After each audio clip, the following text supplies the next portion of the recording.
ដំព្រៃភ្នំព្រឹក្សាអរគុណណាស់អូនស្ងួនអើយស្ងួននួនមានករណាញ៉ាំទឹកថ្នោតទេពីហាបែបពិសា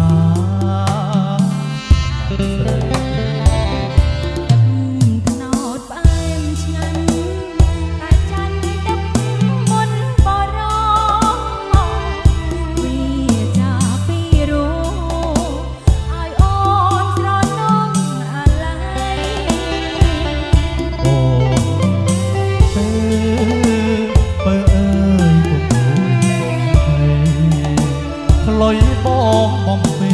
រាត្រីថ្លៃអើយថ្លៃក្បែរថ្នោតស្នេហាញ៉ាំទឹកថ្នោតបងនួនល្អញ៉ាំមួយជីវិតថ្ងៃក្រោយក្បត់ចិត្តបងពិតជាខ្សែសងខា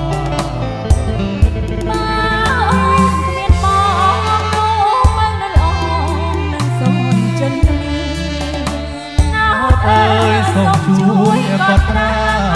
ខ្ញុំមរណាអ្នកអង្គពីរួមឡើងទេនេះគ្រាន់តែសម្លេងខ្លុយពីរួមប៉ុណ្ណឹងចង់តម្រាំម្ចាស់ខ្លុយមិនដឹងសង្ហាយ៉ាងណាទៅម្ចាស់ខ្លុយនៅនឹងប៉ុណ្ណឹងសង្ហាអត់សង្ហាខ្លាំងណាស់ប្រហែលបងយ៉ែមសំអូនហើយមិនសង្ហាទៀតអូនសម្លឹងមើលម្ចាស់ខ្លុយសរសើរម្ចាស់ខ្លុយហេតុអីក៏ងាកមុខចេញអូនមើលតែកាមេរ៉ាស្នោខ្លុយល្បីខ្លុយអើយសណ្ដំតែយីអាយ៉ូ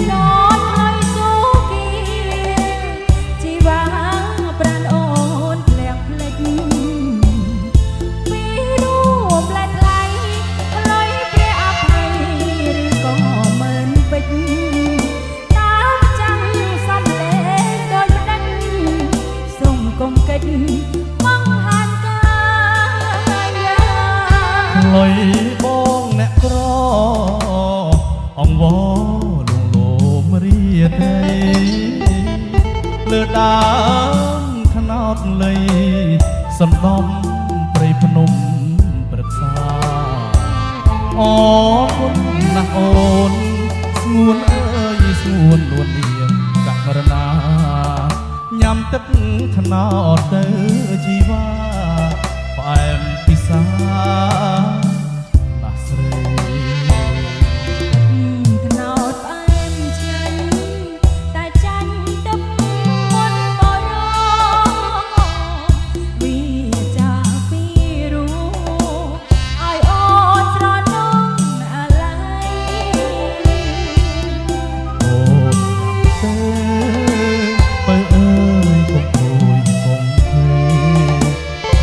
បងបំពេ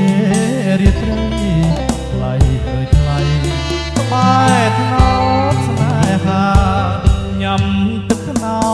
តបងនួនល្អចាំមួយជីវិតថ្ងៃក្រោយក្បត់ចិត្តបងពិតជាខ្សែសងខា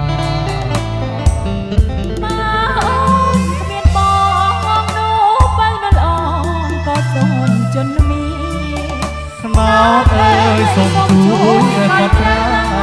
ខ្ញុំបរ